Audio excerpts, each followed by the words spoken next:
Apa itu komunikasi antarpersonal?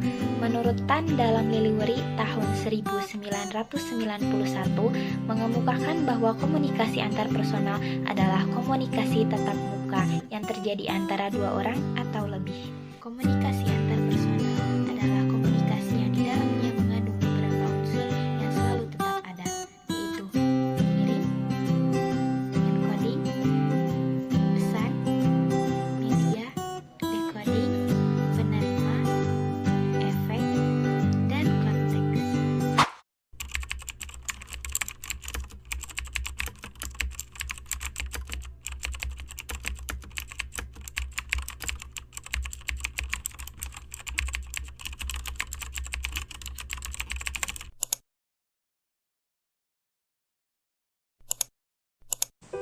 Dalam komunikasi antarpersonal akan melibatkan orang lain di dalamnya. Sebagai salah satu contoh komunikasi antarpersonal, diantaranya berbicara di depan khalayak umum, melakukan public speaking, rapat atau meeting, video call dengan saudara atau teman, ataupun hal-hal yang lain yang dilakukan dengan orang lain. Bentuk komunikasi yang baik adalah dengan adanya sopan santun. Sopan santun dikatakan sebagai bagian terbesar dari budaya komunikasi antarpersonal kita sehari-hari. Maka fungsinya adalah 1. Menghindari konflik, 2. Memastikan interaksi yang kooperatif, 3. Mengelola kesan, 4. Mendayagunakan kekuatan, 5.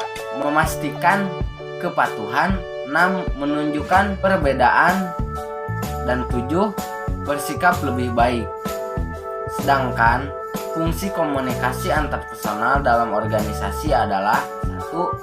Sebagai kontrol, 2. Persuasi, dan 3. Koordinasi. Tujuan komunikasi antarpersonal. Pertama, orang lain mengerti saya. Hal ini dapat ditafsirkan, saya ingin agar orang lain dapat mengerti pikiran atau pendapat yang saya tulis atau saya ucapkan kepada mereka. Atau saya ingin agar orang lain mengerti perasaan dan tindakan saya. Yang kedua, saya mengerti orang lain. Hal ini bertujuan agar dapat membantu orang lain untuk menemukan diri mereka.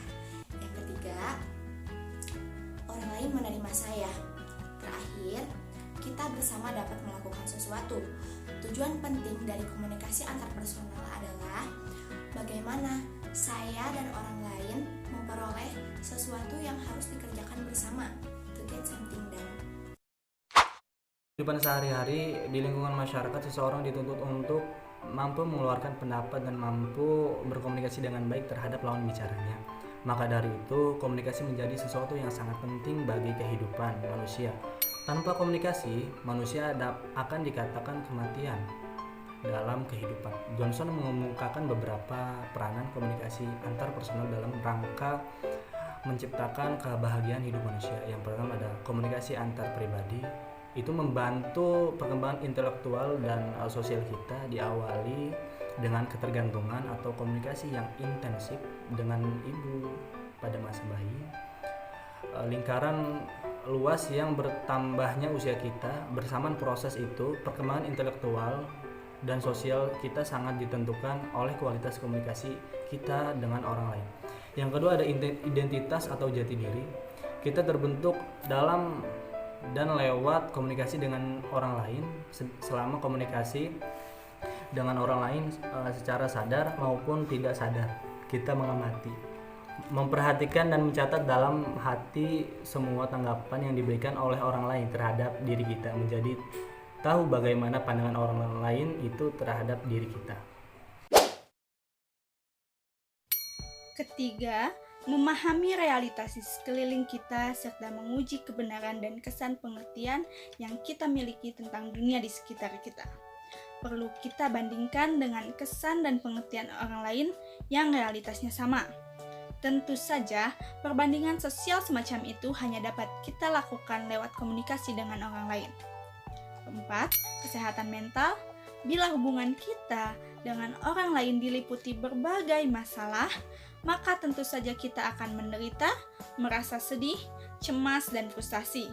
Bila kemudian kita menarik diri dan menghindar dari orang lain, maka rasa sepi dan terasing yang mungkin kita alami pun tentu akan menimbulkan penderitaan. Bukan hanya penderitaan emosional dan batin, bahkan mungkin juga penderitaan fisik.